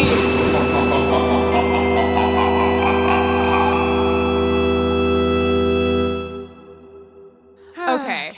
So then Buffy runs into Kralik. Right. And Kralik is creepy as fuck. So creepy. So fucking creepy. And then she runs away. And this begins what I looked at as sort of the antithesis of Buffy, right? It's like we talked way in the beginning of the series about how like Joss Whedon in the creation of Buffy wanted to turn the trope of the helpless damsel in distress on its head. And this episode flips that, and we see Buffy do things that women classically do in horror films, running up the stairs. Oh, you're interrupting me. Yes, Jenny. What is it? What am I doing wrong? Well, you're doing everything right. I adore you with all of my heart. But I was thinking actually about this scene that I think it's like really badass. Like I feel like we get to see Buffy operate with all of the skills and maybe not reflexes exactly, but everything that she's learned by being powerful and honing those skills over the past few years, it feels like she's using those to draw power from, even though she doesn't actually have the physical strength. I feel like she never stops moving. She's like wailing on Kralik. She gets away. She runs and runs and runs. She gets to a fence she can't get over, and she looks down immediately and starts like peeling back the bottom corner. Then she's flagging down cars. But she's very, very, very active, right, proactive. You're right. I guess by like aligning her with the damsel in distress, I had a particular thing in my mind, which is probably not the classic damsel in distress. I guess the classic damsel in distress is just like standing and calling for help. But the person I had in mind, or the like character type that I had in mind, is like the female character in horror films who often dies but puts up a fucking fight for sure. Ah, yes. And so I kind of conflated those two things together. Maybe I'm conflating. No. I think you're right on. But it's just this scene where she's running through the streets and she's screaming, "Somebody, please help me! Somebody, please really help jarring. me!" Cars are not stopping for her. Like Yeah. she can't get anybody to help her, and she is desperate for help. And that is, I think, the thing that it just like pulled on my horror viewing, and like seeing that over and over again of like Totally. even like Neve Campbell like running up the stairs like in modern horror, like, and Scream obviously But turns Buffy, a lot on its head. But if Buffy's in a horror movie and doesn't have any powers, she's Jessica Biel. She's getting inside that cow carcass. Come on. Oh my God. So a million years ago, I went to see, what is the name of that movie? The Texas Chainsaw Yes, Massacre? I went to see the remake of the Texas Chainsaw Massacre with my girlfriend at the time. It was a long time ago. And I will never forget. I have like 4 memories in my life because I can't remember anything. But she turned to me when Jessica Biel was standing inside of the cow carcass. She turned to me in the movie theater and went, "She is so hot." And I was like, wow. You know what I mean? Like, just wow, Randy. Randy gets a lot of airtime. Yeah. Because Randy is not only my ex-girlfriend, my first girlfriend, but also my very best friend. She's the fabric of our lives. She sure is. Anyhow, luckily somebody does hear Buffy's shouts for help, and it is Giles in the What are the odds? Citronella. So car. in the citronella candle, yes, Giles rolls up, and just in the nick of time, and they drive off, and the vampire assistant is hanging off the side of the car for a minute, but then they Buffy shake shakes him off. Yeah. Right. And oh no. And then my only notes for the next scene are, I'll show them to you, Jenny. They're just in a line that's like a steps. It's like a waterfall of oh no. Oh no. Oh no. Oh no. Oh Oh no. no. Oh Oh no. no. Oh no. And no. then over here in the corner I've got in caps, "Oh no, Giles," with a sad face. A very sad face. No. This is horrible. This is so hard. Giles is like, "I have to tell you something." And Buffy is already, it's just like Buffy's really getting the 1, 2, 3, 4, 5, 6 punch. Yeah. in She's this. already down. She is, and she's already felt like her actual father figure has let her down, and now her watcher father figure has been doing something that is so fucked up. So fucked up, like the most invasive thing you could imagine. She has been like 100% violated, and like I think that is a huge part of the reason why Giles is feeling like this is fucked up, and it's the reason why Buffy is like, "How can I ever trust you again?" Yeah. It's really, really fucked up. I don't know how old Kendra was, but I feel like it might be worth it just for a second to think about Kendra and Faith in this situation, because I feel like Kendra would be like after she found out, she would be like, "Oh, yes, I understand." Yes. And like, of course, like this is part of the tradition and the rules and everything. Faith would kill Giles. Giles would murdered, be dead, So done. done. No, there would be no conversation about it whatsoever. That's nice, Jenny. That is nice. They really are like a little line of right. Yeah. They're a spectrum unto themselves. Yeah. So this is just horrible. It's so gutting. We do glean a little bit of Kralik's backstory before Buffy sort of leaves. Like we learn that Kralik is not only a monster now, but like was a monster then, and tortured many women, and then we learn even more about Kralik's backstory when he fucking talks about his issues with mothers. But before we leave this scene, the moment that, I mean, Sarah Michelle Gellar has a lot of moments. She'll have a lot of moments. But When she says, "Who are you?" to Giles, it just guts me. Yeah. Guts Yeah. me. Because you can see and feel the complete and utter betrayal that she is experiencing in that moment of Yeah. where the way that you feel if you've been dating somebody for a long time and you find out they've been cheating on you, or anything like that, where just your reality is just yanked from underneath you, and you're left feeling like I know that this isn't what I thought it was, but now I don't know if anything that I think is real is real. Your whole reality is fucked. So yeah.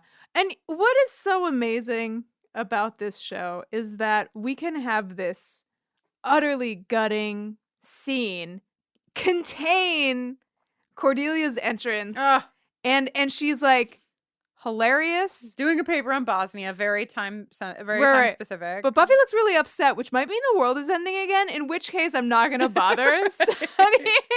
Right. But it's incredible even in this though, this scene is deep, it's impactful. This moment with Cordelia has all of those fucking layers in it too. Well, once we get to, Buffy goes through the whole thing where she's like, I don't know you. And then Cordelia has Giles. Giles. And then, Buffy's like, I'm out of here. And Giles is like, you can't walk home. It's not safe, which doesn't ring a bell for Cordelia, or maybe does, and she just doesn't show it. Yeah.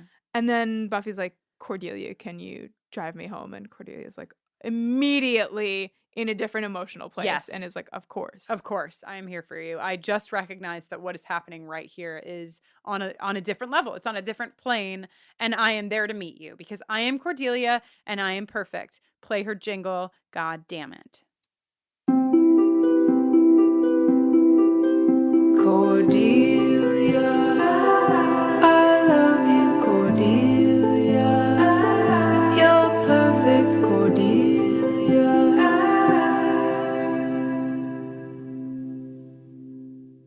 And off they go into that dark night. Yes, and then they arrive at the Summers house where Joyce is doing some bills. What I wrote down is Joyce maybe doing bills or perhaps tying up some loose moo ends. It's probably a paper trail that she's got to deal with. Gotta shred all those 501c3 applications. Gotta dissolve the business, take down the Facebook pages. Oh my God. Kidding, there wasn't Facebook in 1999. Okay, so then we have this Red Riding Hood. Right, of course. Buffy gets home. There's a Polaroid of the two of them on the door. And so Buffy goes upstairs, and here's my question. This is an important question. Does she change into the overalls of sadness?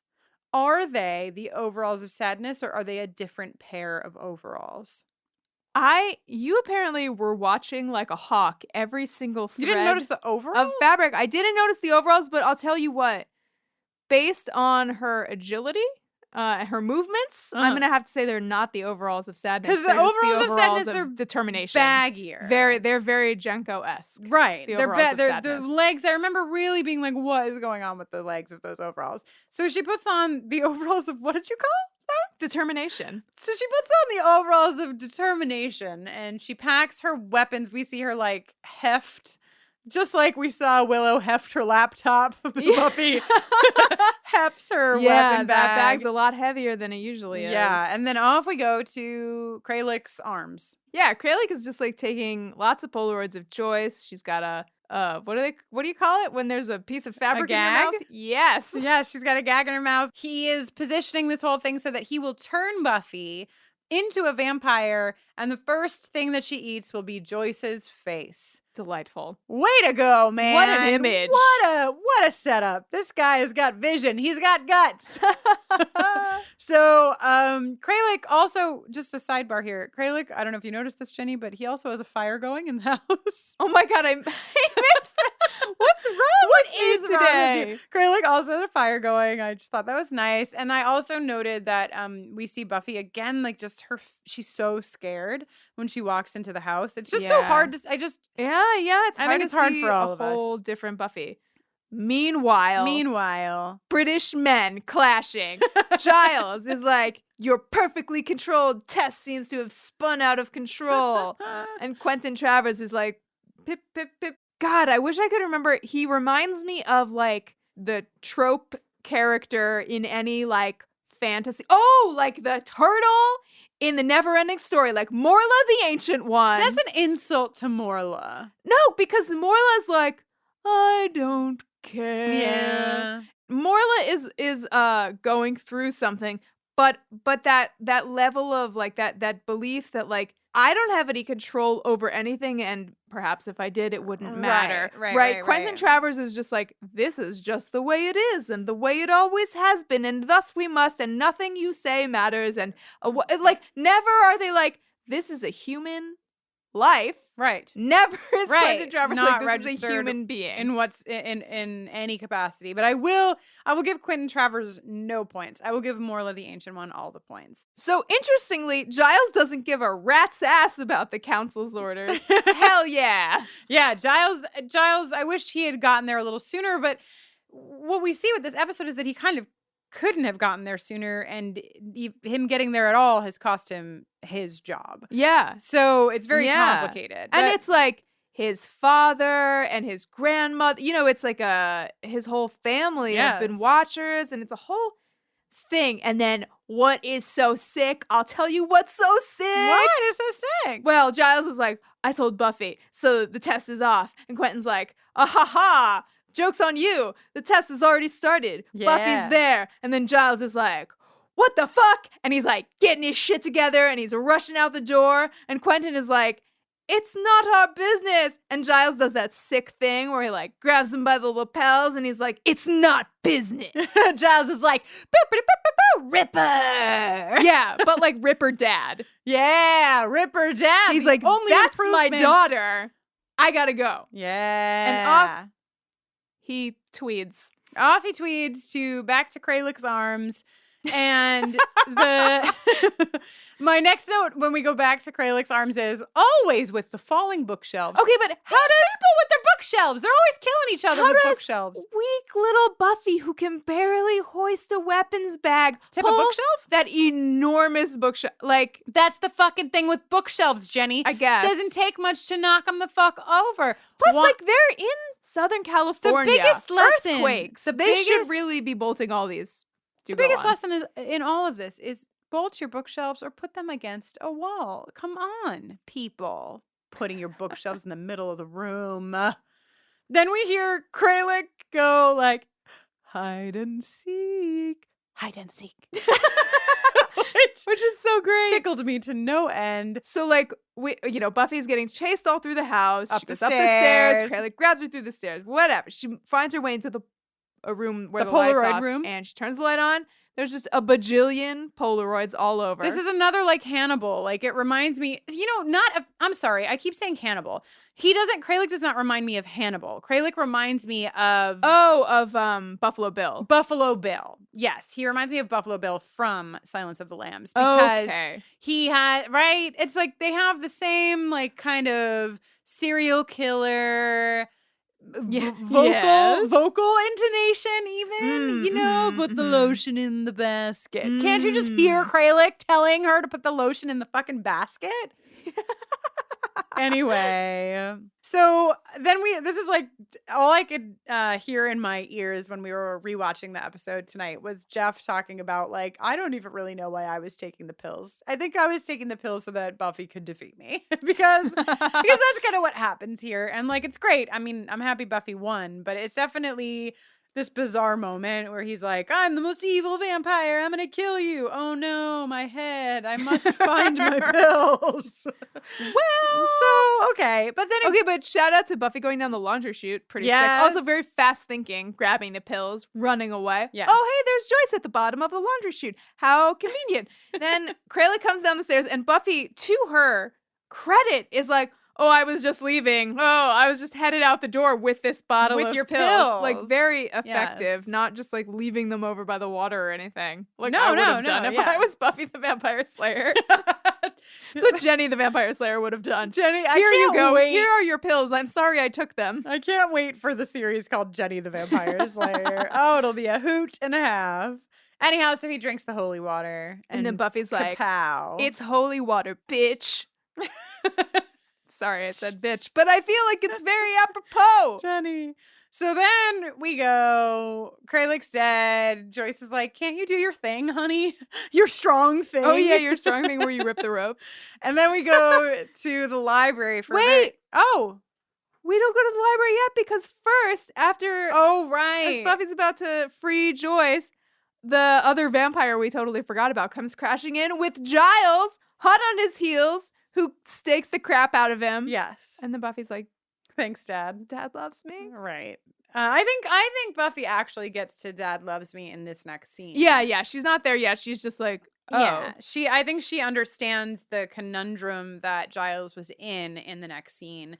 Yeah. And she recognizes the bullshit of the council. I mean, she already recognized. I think everybody has recognized the bullshit of the council for some time now, but this fucking asshole. Oh my God. The council is very pleased. Quentin's like, you passed. Buffy's like, go fuck yourself. Literally. Like, she says, bite me. I mean, no joke. But, you know, she's also think you better get out of town before I get my fucking strength back. Yeah, She's hell yeah, not Buffy. Playing. And then we get this line that you already talked about, but it's just so brilliant. I want to talk about it again. You're waging the war. She's fighting the war, and there's a fucking difference. And I feel like that is something that we will come back to again and again when it comes to this fucking council. Yeah. And then, oh my gosh, Quentin, yes, go ahead. Breathe. Okay, then, you know, like they're waiting for Quentin to get the hell out. Yeah. And Quentin's like, we're not quite finished here yet. This is a test for both the Slayer and the Watcher. She passed. You failed. You're fired. Giles is like, on what grounds? And then, ready your tissues. Quentin Travers says to Giles, your affection for your charge has rendered you incapable of clear and impartial judgment. You have a father's love for the girl. And this renders him useless to the council. Fuck the council. The council is trash. The council is trash. The council is trash, but Giles is whatever the opposite of trash is. Flowers. I was going to say oranges. Like almost anything is the opposite of trash. Yeah, so this is, and I think this is the moment when Buffy realizes, like, as fucked up as the thing Giles did was, she recognizes sort of the position that he was in.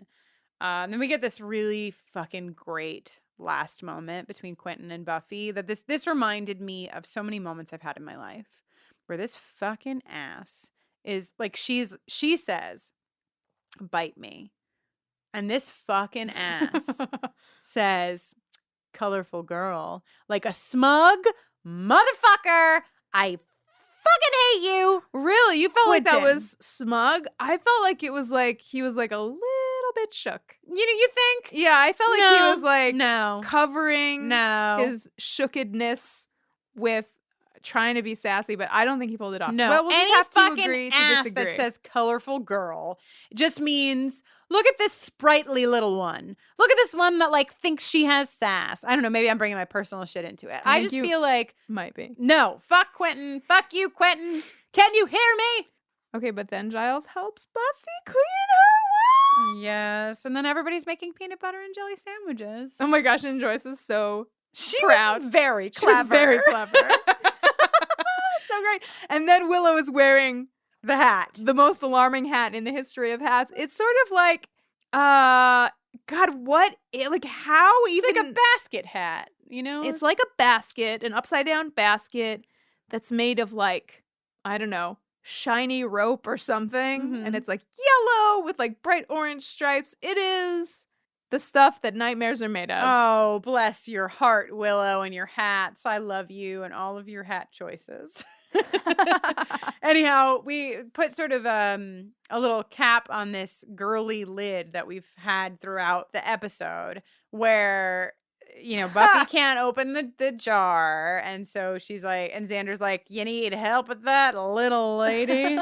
And then Harkening back to Ted. Yeah. And then he can't open the fucking jar. And after we lose the scene, it's to black, the credits are up, we hear Xander ask Willow for help, which is nice. We're turning things on their heads here in Buffy the Vampire Slayer.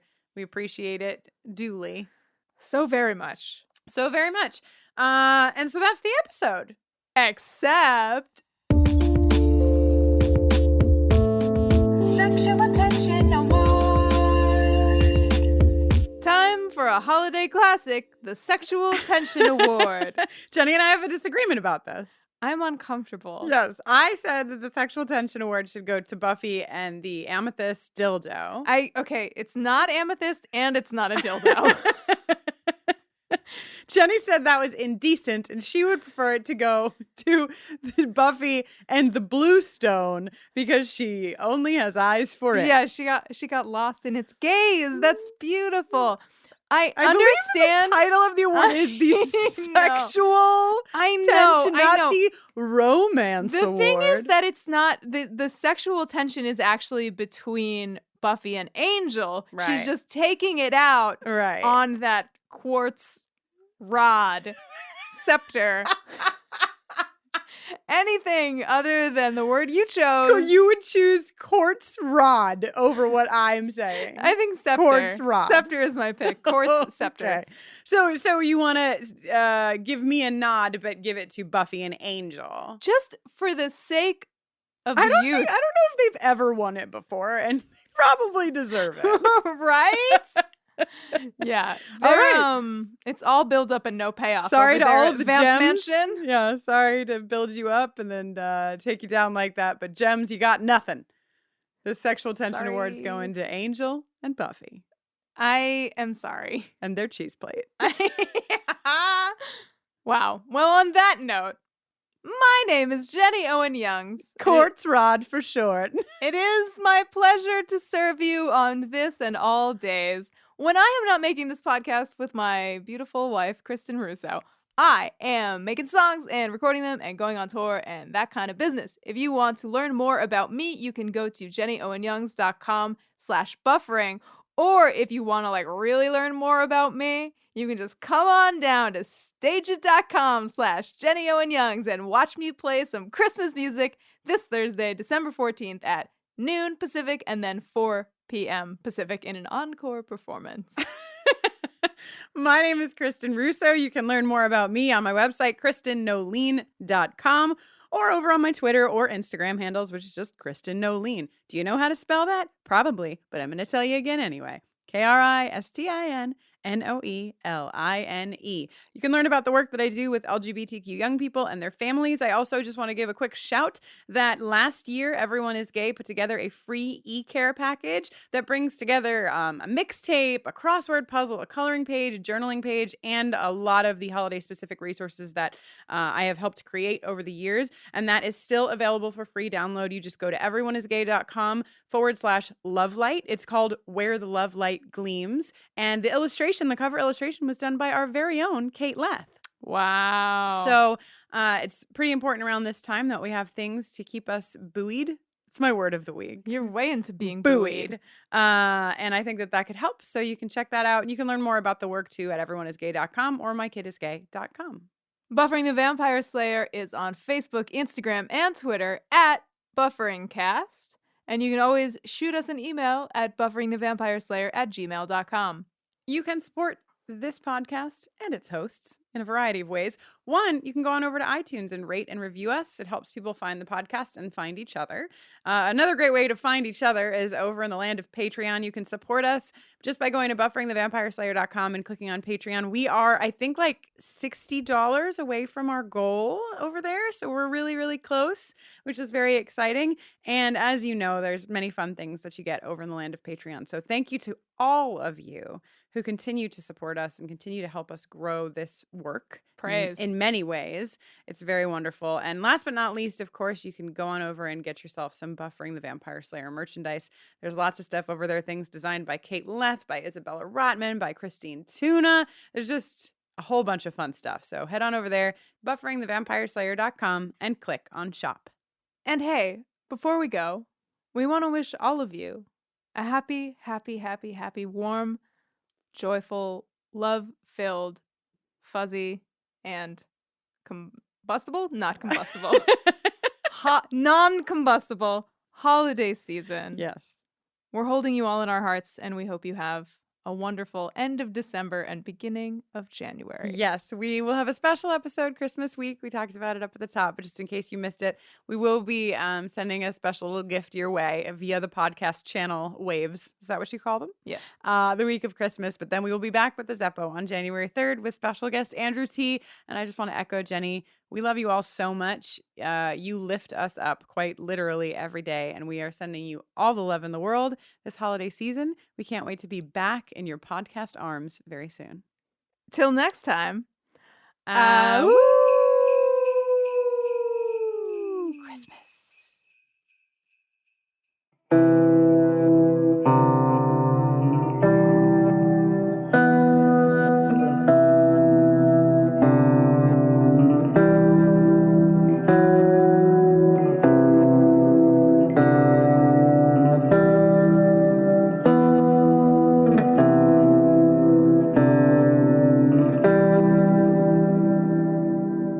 I don't know anything. I don't know anything anymore.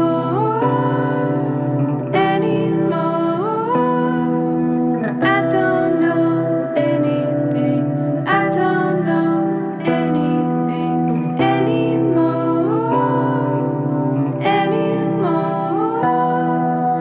Waiting for someone to call me.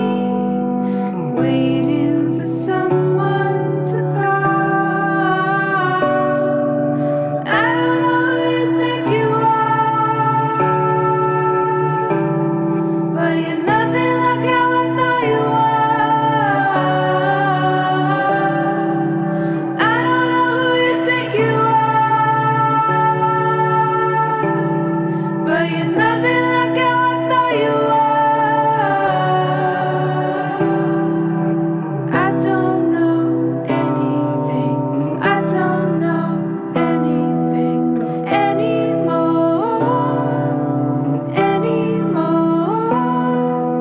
I don't know anything.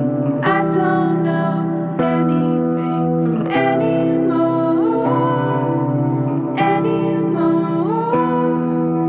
Aching for someone to find me.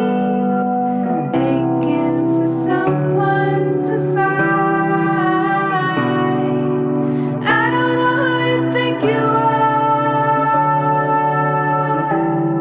but you're nothing like how I thought you were.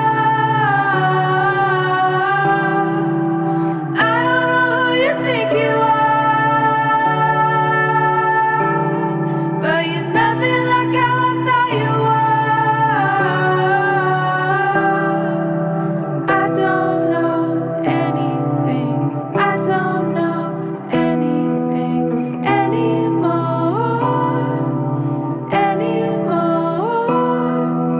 I don't know anything. I don't know anything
Dana Schwartz, and this is Rise or Die, the official companion podcast for Peacock's original series, Those About to Die.